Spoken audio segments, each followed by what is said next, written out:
नमस्कार मित्रों, astro talkies में आप सभी का स्वागत है। अपनी श्रृंखला को बढ़ाते हैं। हमारी यह जो श्रृंखला है वह राहु के गोचर को लेकर के चल रही है। तो इस एपिसोड में हम लोग कन्या राशि पर जो राहु का गोचर है, ये जो 18 महीने के लिए आने वाला है, यह कन्या राशि वाले जातकों को कैसे प्रभावित करेगा, इस विषय पर हम लोग बात करेंगे कि कन्या राशि वाले जो जातक हैं उनके लिए यह जो राहु का गोचर है वह क्या लेकर के आया है।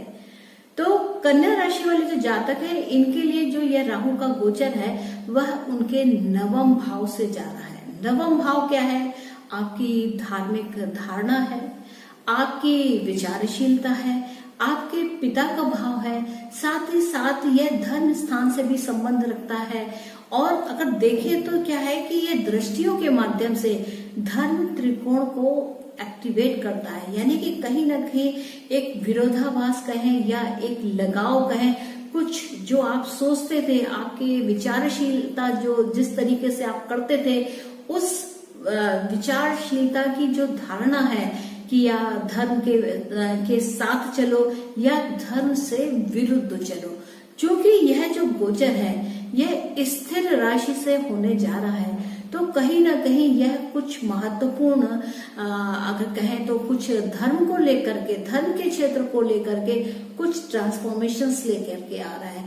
क्योंकि यह जो इनके दृष्टियों के माध्यम से देखा जाए तो पंचम दृष्टि से इनका जो प्रभाव है राहु देव का, वह आपके पंचम भाव का अर्थ क्या है? आपकी इच्छाओं का भाव है, आपकी आकांक्षाओं का भाव है। तो इस प्रकार यह और क्या है कि जैसे मुझको ऐसी चीज चाहिए, तो भाव क्या होता है? पंचम भाव जो है आपकी इच्छा का भी भाव है। और यहाँ पर राहु का आ जाने का अर्थ है कि आपकी इच्छाओं में जिनको कि पूर्ण करना है। क्योंकि क्या है कि जो पंचम भाव से अगर हम सातवीं देखते हैं तो वह एकादश भाव होता है। तो कि ऐसी इच्छाओं के लिए कार्य करना जो पूर्ण हो जाए, या उन पूर्ण करने के लिए कार्य करना, कि उन इच्छाओं की पूर्ति के लिए काम करने की जो भावना है वह यहाँ पर दिखाई देती है। क्योंकि क्या है कि नवम भाव से अगर हम देखें, जहाँ पर राहु विराजित है, वह देख रहे हैं क्या? विक्रम भाव, यानी कि आपकी मेहनत। तो आप अपनी मेहनत को बहुत ज्यादा करना चाहते हैं ताकि आपकी इच्छाओं की पूर्ति हो। और इच्छाएं क्या? पंचम भाव, और इच्छाओं की पूर्ति हो यानी कि एकादश भाव। तो जो दृष्टियों के माध्यम से जो संबंध बन रहा है वह यह दर्शाता है कि आपकी कोई बहुप्रशिक्षित इच्छाएं हैं उनको आप पूर्ण करने का प्रयास करेंगे। क्योंकि जो राहु का नवम जो दृष्टि है वह आपके तन भाव पे भी पड़ रही है, यानी कि आपकी अपनी लग्न पर पड़ रही है। तो ऐसी स्थिति में क्या है कि आपकी लग्न के अंदर एक ऊर्जा आ जाना, कैसी कि राहु जैसी ऊर्जा की कैसे भी करके मुझे इन अपनी इच्छाओं के लिए कार्य करना है। क्योंकि विक्रम के भाव में भी है, क्योंकि जो सप्तम दृष्टि है वह विक्रम भाव पे जाती है और नवम दृष्टि जा रही है आपके धन भाव पे। साथ ही जो द्वादशी दृष्टि है, यानी कि जो द्वादशी दृष्टि है वह आपके कैरियर के क्षेत्र में जा रही है। तो यह जो एक तरीके से देखा जाए तो एक धर्म त्रिकोण तो एक्टिव है ही है कि आप पूरे तरीके से चाहते हैं कि मेरी ये काम हो। और काम किससे संबंधित है? काम है कैरियर के क्षेत्र से संबंधित। तो ऐसी स्थिति क्या बन जा रही है कि राहु देव महाराज, क्योंकि यहाँ पर राहु जो है स्थिर की राशि में है, हाँ, और साथ ही जो ये नवम भाव में है, तो राहु देव यहाँ पर आपको कुछ लंबी दूरी की यात्राएं भी करा सकता है। इसमें यात्राओं को अगर हम देखें तो छोटी दूरी की यात्राएं भी शामिल हैं, साथ में लंबी दूरी की भी यात्राएं, यानी कि जैसे 7 समुंदर पार की यात्राएं। क्योंकि नवम भाव प्रभावित होता है तो नवम भाव इस प्रकार के भाव देता है। तो देखा जाए तो क्या है कि जो कन्या राशि है वह काफी विचारशील राशि है, काफी क्योंकि वह बुध की राशि है, इसके अंदर बहुत ही ज्यादा एनालिटिकल पावर होती है, बहुत ही ज्यादा कि कैसे एनालाइज करके वो अपने कार्य को करती है। तो इस प्रकार की प्रवृत्ति कन्या राशि के अंदर होती, काफी संघर्ष कर लेती है, इसके अंदर संघर्ष की बहुत क्षमता है, बहुत ही ज्यादा, क्योंकि अगर हम नेचुरल जोडियाक को देखते हैं तो ये षष्ठ भाव से संबंध रखती है, यानी कि रोग, ऋण और शत्रुओं का भाव, यानी कि गलत बात को सहना नहीं है और जो भी बात है उसको क्लियर करना है, मतलब प्रॉपर एनालिटिक अगर हम कहें। क्योंकि अब यहाँ पर एक चीज और भी महत्वपूर्ण होगी कि जब राहु की दृष्टि आपके लग्न पे जा रही है तो आपका माइंड भी काफी एनालिटिकल हो जाएगा, आप काफी विचारशीलता करेंगे, हर चीज को एनालाइज करके, काम करके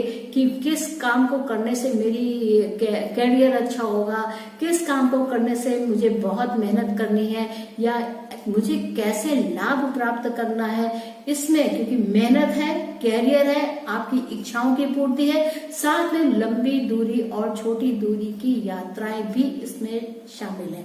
तो मित्रों, इस तरीके का भाव है। अगर हम राशियों की बात करें तो वृषभ राशि में राहु देव आएंगे और जो उनकी पंचम दृष्टि है पंचम भाव में पड़ रही है और वहां पर मकर की राशि बैठी हुई है। और अगर सप्तम दृष्टि की बात करें तो जो सप्तम दृष्टि है मेहनत का भाव है, यानी कि तीसरा भाव है, यहाँ पर वृश्चिक राशि बैठी हुई है। नवम दृष्टि की अगर बात है तो नवम दृष्टि आपके लगन भाव पे पड़ रही है, यानी कि आपके फिजिकल बॉडी यानी कि तनु भाव पे पड़ रही है, आपके मस्तिष्क पर प्रभाव डालती हुई है। और इसके साथ ही अगर हम द्वादशी दृष्टि की बात करें तो राहु देव की जो द्वादशी दृष्टि है वह मिथुन राशि पर पड़ रही है और मिथुन राशि जो है वह दसम भाव यानी कि कैरियर क्या है, आपके सोशल स्टेटस को दिखाती है।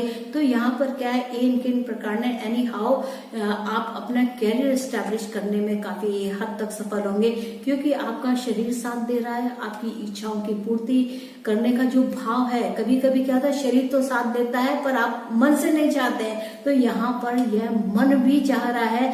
साथ ही भाग्य भाव में भी राहु किसी न किसी प्रकार से आपको, क्योंकि राहु यहाँ पर उच्च के फल देते हैं, इस बात को समझना होगा कि यहाँ पर राहु के फल उच्च के मिलते हैं। तो आपको लंबी दूरी की यात्राएं, आपके बॉसेस आपके समर्थन में होंगे, आपके जो नजदीक में काम करने वाले लोग हैं वो आपके समर्थन में होंगे।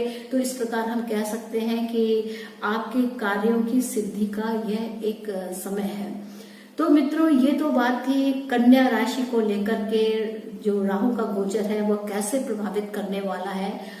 और आशा है कि आपको मेरा यह चैनल अच्छा लगता होगा और आप अगर मेरे चैनल को अच्छा समझते हैं और चाहते हैं तो please do like, share and subscribe my channel astro doggy. और जल्द ही फिर मिलते हैं तुला राशि को लेकर के कि तुला राशि वाले जातकों के लिए यह जो राहु का गोचर है वह क्या कुछ लेकर के आ रहा है। तो मित्रों, मुझको आज्ञा दीजिए, जल्द ही मिलते हैं, तब तक के लिए नमस्ते।